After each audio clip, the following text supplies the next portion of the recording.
Fuck, I had to start over. But what's going on YouTube? It is your boy GZTV. I don't know why I didn't catch that earlier. It is your boy GZTV. I said it before. We are here to talk about the second episode of the American crime drama television miniseries, The Penguin, which is a spinoff from the film The Batman. We have Inside Man is what they title it, and you have Craig Zobel, you have Erica L. Johnson kind of spearheading this episode. You know, they have different directors that kind of come in and stuff. This is a spoiler review. We're going to talk about exactly what happened. We're going to give some discussions on my thoughts and what other people think of it, and that's going to be the video. Let's go. So getting into the plot, again, I'm going to reveal pretty much everything that happened, so buckle up. If you haven't watched this, please go watch this first. Sophia undergoes therapy and suffers a panic attack after hallucinating Alberto's murder. Obviously, it's a very traumatizing experience for her. It's a very traumatizing experience for the whole Falcone crime family. She storms out of the therapist's office intending to avenge her brother's death. You know, obviously she is psychotic. She was a serial killer. She just got out of the asylum not too long ago. She's known as the Hangman around here, and people are rioting and all this stuff is going down. She has a lot up her sleeve. She is not done yet. Oz visits Maroni again, who is angry over his actions. Obviously, Oz is not going to let this partnership go. He really wants to work with Maroni because Maroni has a bone to pick with the Falcones, so this is like a perfect partnership. Oz defends his decisions and convinces Maroni to continue their partnership by helping with a drop shipment that will be taken by Maroni's crew. And you know, Maroni doesn't trust Oz that much. Again, the Penguin is a very mischievous guy. Like, he has a lot going on. He's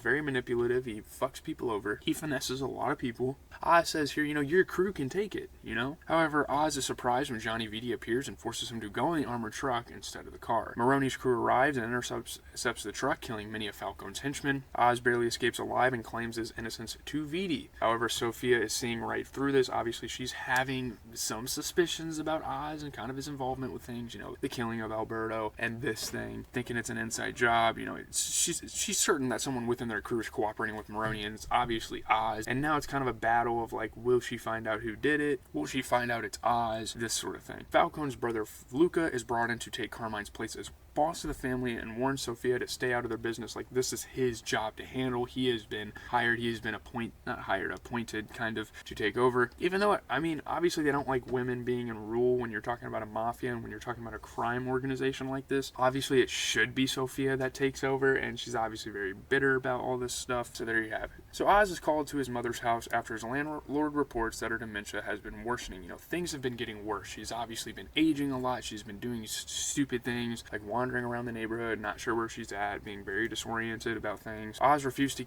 get her into permanent care and keeps paying him to stay with her. Keeps paying the landlord to like stay with her and help her out. Obviously, he's paying him a big lump of cash. We're talking about the mafia here. In the nursing homes and stuff are very traumatizing for a lot of old people, and that's a very common thing. So that's kind of why he wants to keep her out of it. After Alberto's funeral, Sophia bribes a retired GCPD detective formerly on her father's payroll to investigate the heist, and the man finds Ervad, one of Maroni's henchmen. This guy's obviously very good at his fucking job. Maroni's wife, Nadia, assigns Oz to retrieve Ervad before they can get him to talk. You know, plant some things in there, tell him, don't list anybody's names, because most likely his name's going to come up. Oz's name will certainly come up because he's not a part of the Maroni family. Oz sneaks into the Falcone household, which is hosting the reception for Alberto's funeral. During this, Victor tries to sneak jewels inside Vitti's car to kind of plant them to make him look like the traitor, to expose his affair with Luca's wife, but is forced to flee when Falcone's bodyguards see him. Obviously, he wasn't very sneaky. He's not very good at this. He's kind of just an ordinary kid. Oz finds the basement where Ervad is kept, though, but upon being informed by Victor that he was seen, he is forced to kill Ervad with a switchblade because he knows there's not really a lot of incentive here. This plan isn't going to work out. Ervad's not going to be able to convince him of anything without proper evidence of stuff in like Vitti's car and all that type of stuff. When Sophia and Luca find the corpse, they place the house in lockdown and force everyone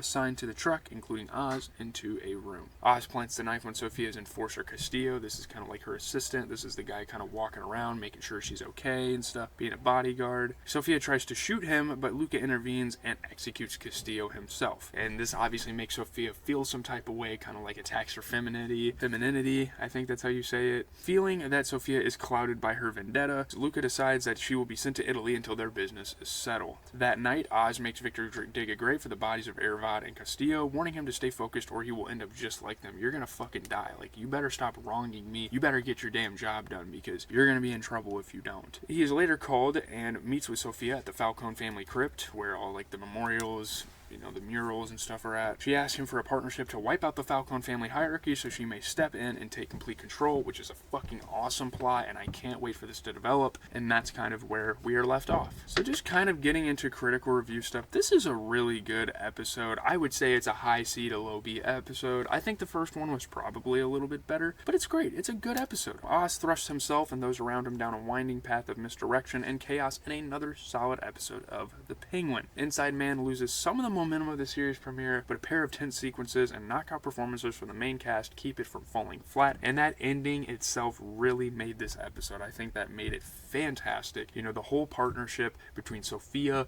and the Penguin wasn't necessarily something I expected, and I didn't read the comic books or anything, so if this is adapted straight from that, I wouldn't know, but it's a really unexpected partnership, because for a while Sophia was kind of playing cat and mouse with Oz, the Penguin. But now they partner up, now that Oz has gotten himself out of this fucked up situation and framed Castillo, and now they're going to rule the fucking world, and it's going to be an absolute blast of 6 episodes coming up, and I cannot wait for that. It's going to be awesome. There's fun to be had watching Cobb run the numbers on the various people he might pin his mole activities on, ultimately dismissing Michael Kelly's Johnny V as just too damn hard to frame. But this is an episode of TV that's less about what's happening now than what's happening next, and the ultimate effect is leaving me less, I don't know.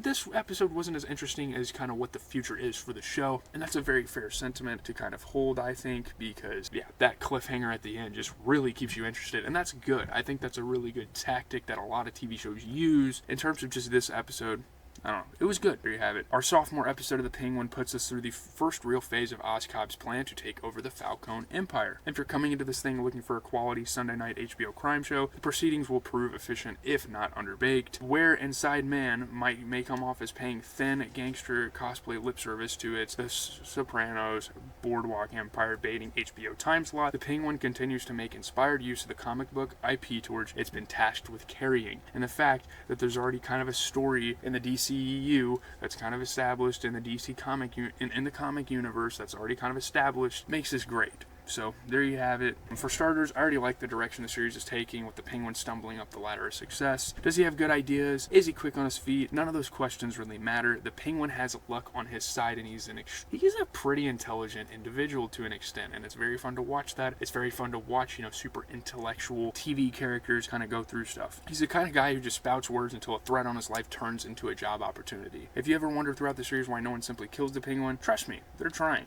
but they fucking can't. As with the premiere, Milioti proves the perfect partner to Farrell as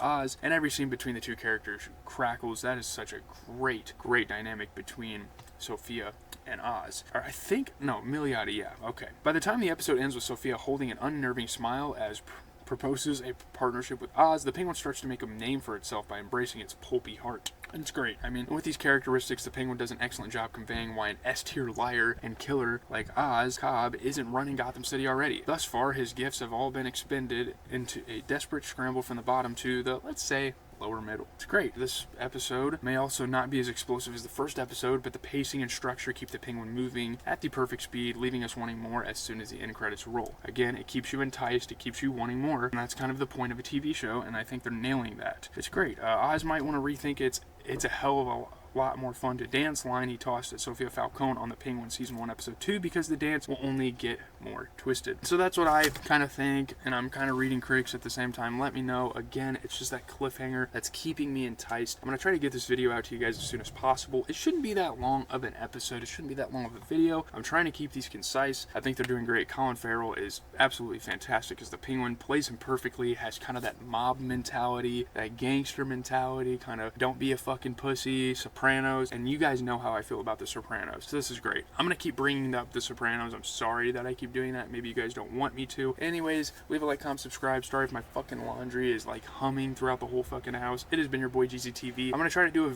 one episode a week, maybe 2 if we have time. I think next week we could possibly have time for 2 episodes, so that's going to be great news. I don't want to like zoom through the series, but I also want to give you guys videos on it. So there you have it. Have a good rest of your day.